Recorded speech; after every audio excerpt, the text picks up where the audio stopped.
If you're interested in starting a garage stream, or you've got some other creative idea that you want to share with the world, this video is going to give you an idea on the things you'll need to have to be able to broadcast your passion to the world.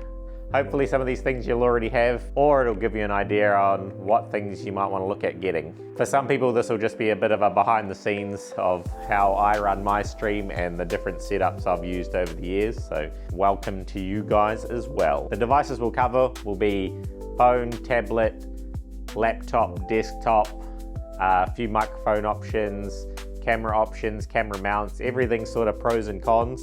We won't go into the software side of things. I'll have to make another video on that to show you guys how to set up that. Also, if you plan on TIG welding, I have found an issue with the high frequency interfering with the USB signal from the cameras, and I'll show you a way I've found to work around that. First thing you want to do is get some solid internet to your device. Your Wi-Fi router might be close enough to your garage. Mine isn't, so I've had to run a network cable out to my garage, and then I've connected it to my PC, but I've also connected it to a wireless access point, so it has flawless Wi-Fi everywhere. And the other thing is lighting.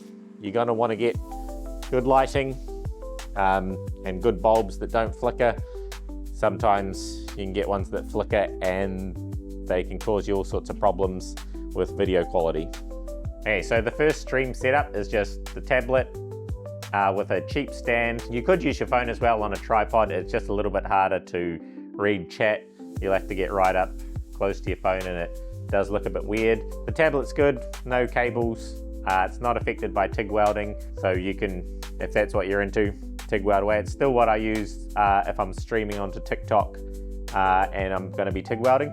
One of the problems with the tablet is it has a very narrow field of view. The way I've overcome the narrow field of view is a simple fisheye lens. You can get these off AliExpress or Amazon, or pick your favorite budget website. They come with a clip, so you can just clip them over the camera. They'll go from looking something like this to something like this.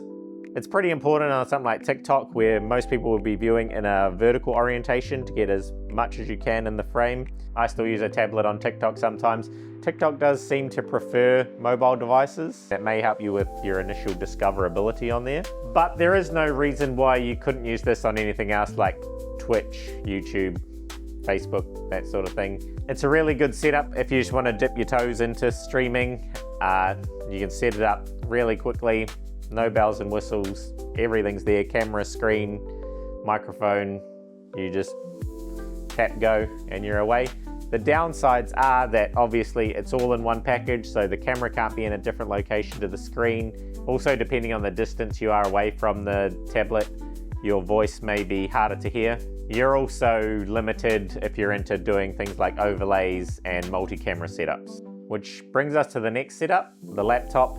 This will involve getting familiar with some sort of OBS software, something like OBS Studio or Streamlabs or TikTok Studio. Using a laptop allows you to connect cameras, even multiple cameras, and they can be anywhere in your garage. You can also connect microphones, simple Bluetooth headsets. Also use headphones or your AirPods, whatever you've got, they'll work just fine. And then yeah, you can step up to a DJI mic or Rode Wireless, something like that, when you want to remove all the background noise and just have really crisp audio. Your laptop might also have an HDMI out, which will allow you to plug a TV or something into it. I use this to be able to read chat and monitor my stream from anywhere in the garage, and when mixed with a Bluetooth headset, it's quite handy because you can read chat and reply from anywhere. The limits to this setup are going to depend on your laptop, whether it's got HDMI out, how many USB ports it has, does it have Bluetooth connectivity, and also really just the environment that you're going to be working with in your garage. There could be sparks or fumes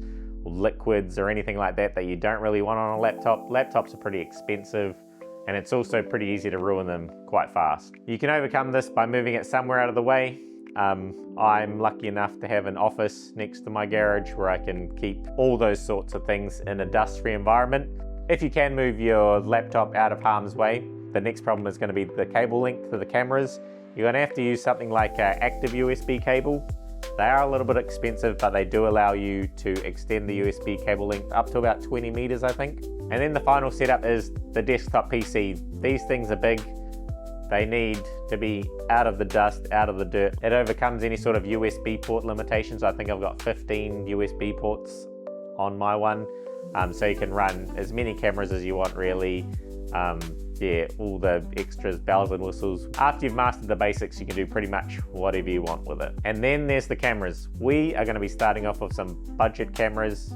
I think you can pick them up for about 50 bucks, right up to the more expensive action cam / vlogging style cameras. I wouldn't recommend getting those specifically for streaming straight away, but you also might be looking at getting one for action sports, and this will just be another use for them. Also, you want to consider where you're going to mount the camera. Some of the cheap cameras do have just little mounting feet on them, so you can sit them up on a shelf or something like that.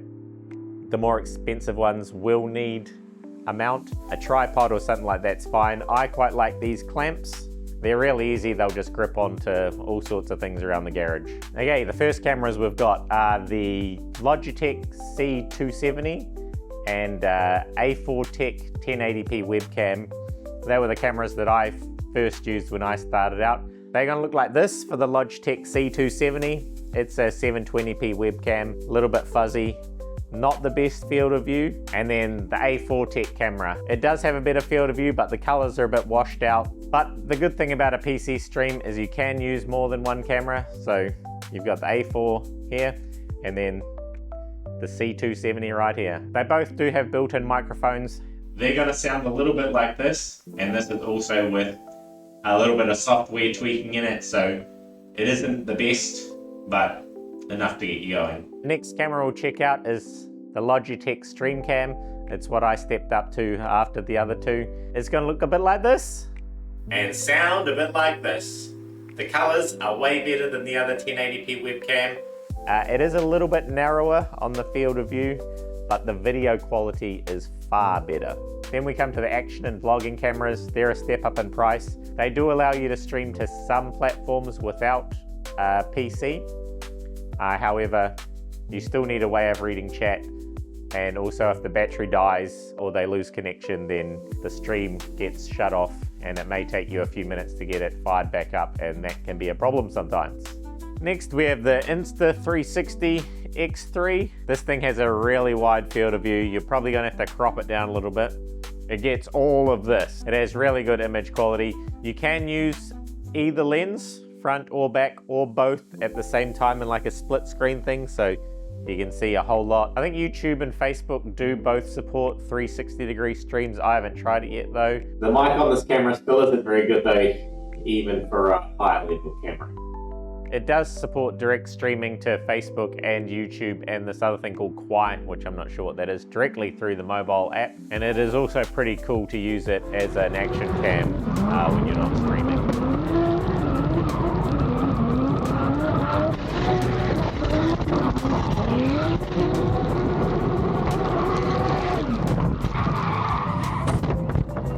The next two cameras are what I use when I'm TIG welding. That or the tablet, and that is because they don't have to be plugged in via USB and suffer from the interference that the USB does with the TIG welding.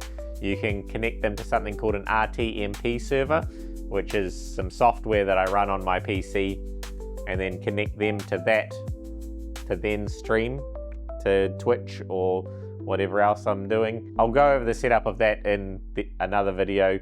It's more software based. There are videos on YouTube on how to set up one of those, but if it all sounds a bit complex for you, then the tablet is probably the better option when you're TIG welding.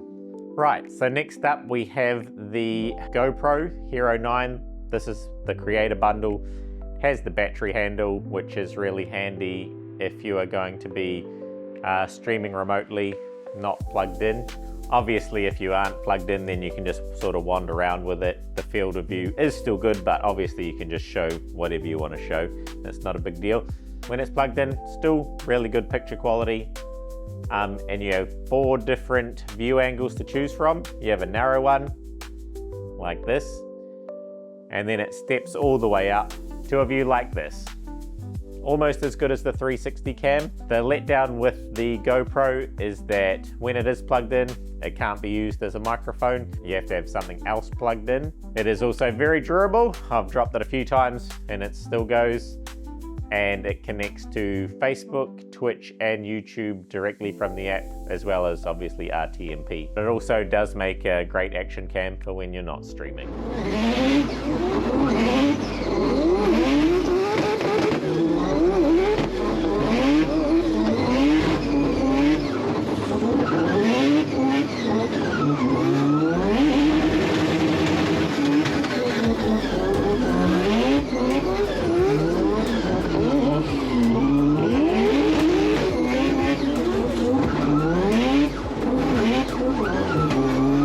Then finally, we have the Osmo Pocket 3 Creator Combo. Again with the battery handle, super handy for those streams when you don't want to be plugged in. Amazing picture quality. It also has little magnetic lenses.